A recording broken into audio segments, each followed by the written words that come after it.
제가 오늘 발표 하는 내용은 우리 주제 중에서 좀 역사학적인 접근이 되겠는데요. 주제는 21세기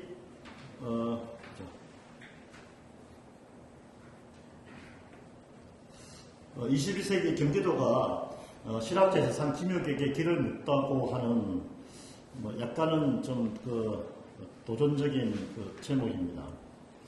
저는 역사문화 콘텐츠 연구원이라고 하는 연구소의 원장으로 있고, 제 전공은 역사학과, 역사문화 콘텐츠가 전공이고요. 제 정체성을 이야기하면 좀 연구자이면서도 좀 문화기획자, 이 두 가지를 제 스스로 정체성으로 생각을 하고 있습니다. 그럼 지금부터 발표를 시작하겠습니다.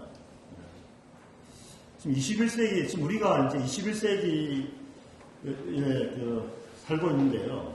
저는 21세기 한국 사회, 그리고 그 속에 들어간 경기도가 당연히 우리가 20세기하고 굉장히 다른 세상을 맞이하고 있다는 게 제 생각입니다. 최근에 한국 사회에서 느닷없는 번영 이런 걸 굉장히 많이 이야기하고 있죠. 그래서 최근에 한국 사회에서 많이 하는 이야기가 우리가 20세기에 다른 번영을 맞이하고 있다는 이야기를 하고 있고, 또 다른 한편으로는 갈수록 갈등이 심각해지는 이 문제를 어떻게 할 것인가에 대해서 굉장히 많은 고민을 하고 있죠.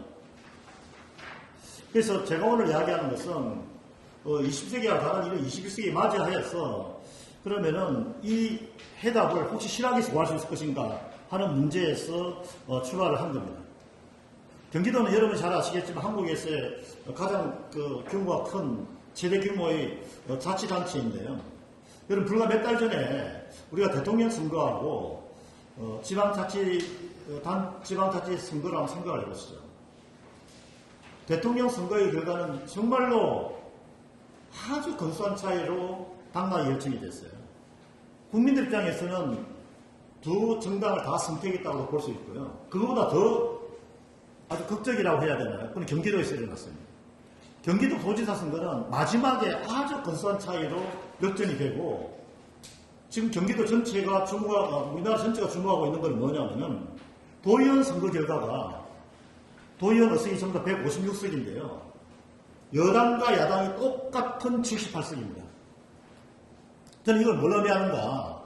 이제 국민들이 여야에 대해서는 거의 비슷한 지지를 보내고 있고, 이 비지지를 보낸다는 것은 뭐냐면은 국민들 스스로를 포함해서 모든 사람들한테 이제는 갈등과 대립은 안 된다는 것이고, 여기서 협치를 통해서 통합을 하기를 기대하는 거라고 저는 이해를 했습니다. 그렇다고 한다면은 21세기 한국 사회는 저는 그동안 우리가 안 가본 길을 가야 된다고 생각을 해요. 그건 무슨 말이냐면은 20세기는 어떤 근대화의 문제, 민주주의 문제 이런 모든 문제를 해나갔는데, 이것은 사실 우리보다 앞선 나라들이 한 것을 벤치마킹을 한다든지 그들이 갔던 길들 중에서 괜찮은 걸 받아들이고 괜찮지 않은 걸 받아들이지 않는 그런 길로 가면 되는데, 이제는 한국 사회 자체가 이미 상당한 상태의 선진 상태에 도달했기 때문에 모델이 잘 없다는 게 제 생각입니다. 그래서 우리가 새로운 길을 찾아야 되고요. 그럼 그 길을 어떻게 찾을 것인가? 저는 우리가 20세기 한국 사회가 당면한 굉장히 많은 문제들도 대단히 어려웠는데, 저 어려운 문제를 저는 해결했다고 생각을 하고, 그랬었을 때 우리는 역사에서 또 일부 지혜를 얻었다고 생각을 합니다. 저는 이게 실학이라 생각을 하고요.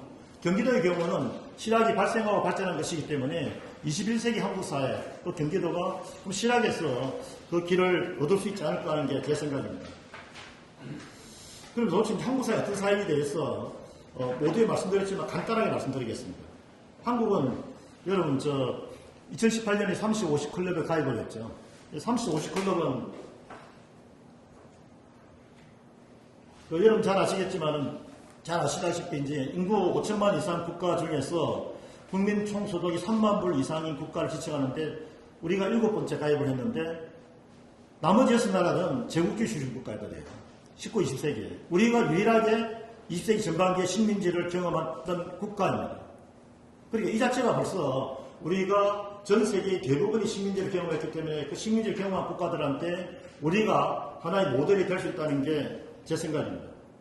그리고 2021년 유엔 개발회의는 한국을 선진국 그룹으로 변경을 했죠. 여러분 최근에 좀 많이 나온 이야기, 여러분들 한국 사람들이 일본 사회와의 경쟁력이 굉장하죠. 그래서 여러분 운동선수들이 외국에 나가서 우리 팀들이 우승을 못해도 일본 팀에 이기면은 김포공항에서 한 명을 받습니다. 그러나 굉장히 좋은 성적을 거둔다 하더라도 일본 팀에 지면은 다 고개 숙이고 들어오는 거예요. 이거는 무슨 말이냐면은 한국 사회가 그만큼 일본에서 받았던 상처가 크고 그래서 일본과의 경쟁에서 이기고 싶다는 의욕이 굉장히 강합니다.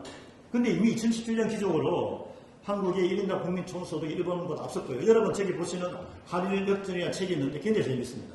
한일이 어떻게 역전되는 걸 보여주고 오른쪽 이미지는 이제 신문에서 제가 가지고 온 건데요. 또 한국 사람들이 굉장히 많이 인용하는 그래서 뭐 좀 어떻게 보면은 저는 약간 우습다는 생각도 좀 드는데 일본 대장성 관료가 굉장히 중요한 경고를 했어요. 일본 이러다가 한국보다 뒤진다는 이야기한 겁니다. 실제로 통계가 그런 가능성을 보여주고 있죠. 그래서 이런 여러 가지 현상들을 봤을 때 우리가 일본보다 앞선다는 것이고 또 하나 한국 문화가 이미 이제 세계의 보편 문화가 되었다고 저는 생각을 합니다. 뭐 칸 영화제로 기생충으로 시작해서 칸 영화제의 오스카상 수상이라든지 그뒤 뭐 미나리라든지 또 그 오징어 게임 이런 이제는 한국 영화가 세계상 받아도 국민들이 그렇게 큰 뉴스 생각 안 할 정도가 되어버렸고요. 방탄소년단 유엔총수의 연설은 방탄소년단 여러분 가수잖아요.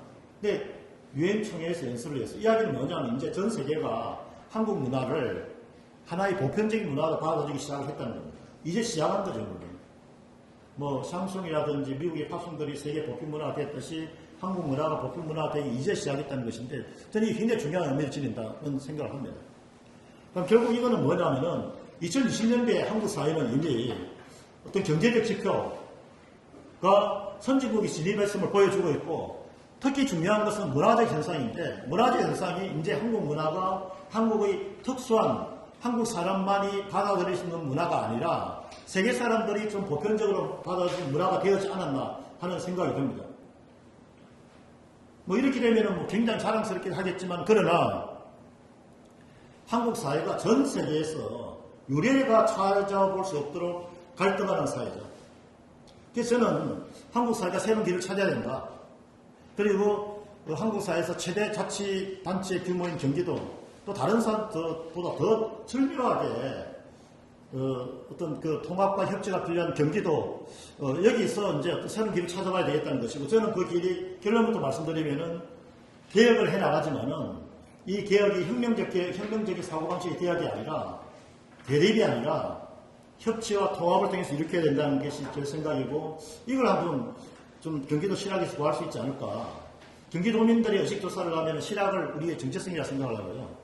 오늘 그 같이 발표할 김승아 박사님이 몇 년 전에 경기도민들의 의식조사를 했는데 경기도민들이 가장 존경하는 인물을 조사하니까 정약용을 이야기했습니다. 이런 데서 알 수 있다시피 경기도민들 머릿속에는 시각이 굉장히 강력하게 뿌리 박혀 있습니다. 자 그러면은 우리가 이제 시락에서 길을 찾고자 했는데 그럼 시락이 그동안 어땠는가 간단히 살펴보는 것은 저는 의미가 있겠다는 생각을 합니다. 19세기 후반 20세기 전반 한국 사회는 여러분 그렇잖아요. 19세기 말 20세기가 전 세계적으로 어떤 문명의 전환기인데 농업사회에서 산업사회 전환하는 데인데 유럽이 거의 그 주도인데 전 세계에 따라하지 못했죠. 한국도 마찬가지로 그 전환에 실패를 하였고 결국 제국주의 침략을 맞아서 식민지가 되었습니다. 20세기 전반기에. 20세기 후반기에 해방이 되고 난 뒤에 식민지 체제를 벗어나기 위해서 전면적인 노력을 하였고 근대화 문제, 한국사회 근대화 민주주의 체제 수립을 위해서 노력을 하였고 저는 20세기에 이 과제는 발생했다고 생각을 합니다. 물론 사람에 따라서 자기들이 생각하는 민주주의 기준과 또 자기들이 생각하는 민족주의 여러 가지 기준에 따라서 생각은 차이가 있겠지만 저는 이 정도 보면 어느 정도 달성했다는 게 제 생각입니다. 그런데 이때 조선의 시각이 상당히 한국 사회가 그 같은 목표를 달성하는데 동력이 되었다고 저는 생각을 합니다. 그런데 20세기 시각의 특징이 뭔가? 19세기부터 20세기 시각. 저는 제야치식인의 시각이라고 좀 성격을 규정짓고 싶습니다. 20세기 시각, 19세기 시각에서 가장 대표적으로 소환됐던 사람이 방계유롱은, 성호이, 다산 정약용인데요. 이분들의 공통점은 뭐냐면은 관직에 진출했다가 유배를 가든지 아니면 처음부터 관료의 생활을 하지 않은 분들이에요. 그렇기 때문에 이분들 입장에서는 철저한 재야 지식인으로서의 철저한 조선사회에 대한 전면적인 비판과 개혁사상을 제기를 했습니다. 사실 실학자들이 제기한 사상은 그 당시 한국 사회가 궁극적으로 가야 할 길이겠지만은 조선사회, 후기사회의 현실 내에서는 받아들이기 어려운 사상들이 상당히 많았습니다. 그럼에도 불구하고 우리가 결국 식민지가 됐었을 때 그 원인이 조선의 유교사회에 책임이 있다고 생각한 사람들한테는 조선 유교사회에 대한 전면적인 비판을 한 이러한 실학자들이 당연히 주목이 되는 것이고, 그 뒤에 식민지 체제를 벗어나고 조국 우리의 근대화라든지 민주주의 체제에 나갈 때는 당연히 이 실학이 소환돼서 주목이 되는 게 당연한 거죠. 그런데 그래서 20세기 후반에는 우리 사회가 아까 제가 말씀드렸다시피 그런 근대화, 민족주의, 민주주의 체제를 해나가는데, 이때 한국 사람들의 고민이 뭐냐면은, 그럼 이것이 우리 사회에 내 힘이 있었던가? 그래서 내재적 발전론에 관심이 많았던 거죠.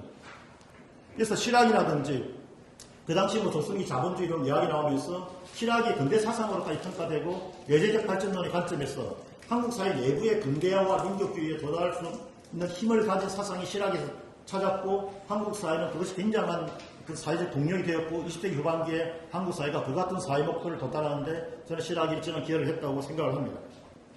그럼 21세기 한국 사회는 뭔가? 저는 20세기에 일정한 도달을 했지만 여전히 한국 사회가 굉장히 많은 개혁 과제가 남아있는데, 이 개혁 과제가 극단적인 대입을 통해서 제로섬 게이트를 해야 될 것인가, 한쪽이 이기고 저거 할 것인가, 저는 그것은 굉장히 불행을 가져온다고 생각을 합니다. 한국 사회가 여전히 그러한 조짐을 보이지만은 한국 사회가 정말 필요한 게 뭐냐 하면은 협치를 통합이고, 이건 지난번 선거가 국민들이 표출했던 의견이에요. 그래서 이렇게 하려고 하면은 협치와 통합이 이루어지기를, 갈등을 아니라 기대를 하고 있는데, 그렇다면 20세기에 우리가 그런 사회적 과제를 해결할 때 실학에서 그랬듯이 저는 21세기에도 실학에서 혹시 구할 수 있지 않을까 하는 생각이 듭니다. 그래서 제가 좀 관심 가졌던 게 김육인데요.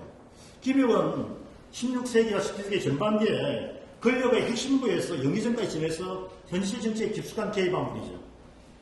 김육은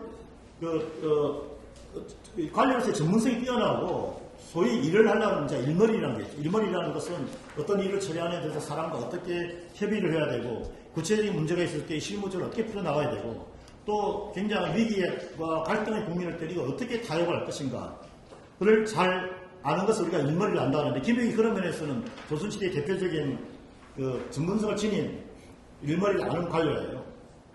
그래서 그렇기 때문에 김육은 당쟁이 가장 심했던 17세기에 당시 최대의 난제에 있던 개혁과제인 개혁법을, 대동법을 협치를 통해서 완수할 수 있었던 겁니다. 그럼 대동법은 16, 17세기에 당시 조세제도가 백성들한테 굉장한 큰 부담을 줬어요. 그리고 국가 재정적으로도 이게 그 재정이 풍족하지 못해서 조정이 걸칫거리였죠. 이걸 이제 해결한 것이 대동법인데, 대동법은 기본적으로 굉장히 이상적입니다. 백성들이 세부담은 줄여주는데 국가의 재정 수입은 확대되는 거예요. 결국 뭐냐면은 중간에서 있었던 것을 방지했기 때문에, 중간에 있었던 걸 방지했기 때문에 백성들의 세는 부담을 줄이고 조정의 국가 재정 수입을 늘린 거죠. 굉장히 이상적인 개혁입니다. 이 개혁을 완수한 게 누구냐면 김육이라는 거죠. 실제로 그 대동법은 1608년 광해군 때 처음 실시했는데 완료될 때까지 100년이 걸립니다. 왜 그런가? 하나는 이 대동법 개혁에 대한 반대가 굉장히 심했죠. 상인들과 지지들이 굉장히 반대를 했습니다. 관료들도 반대를 하고.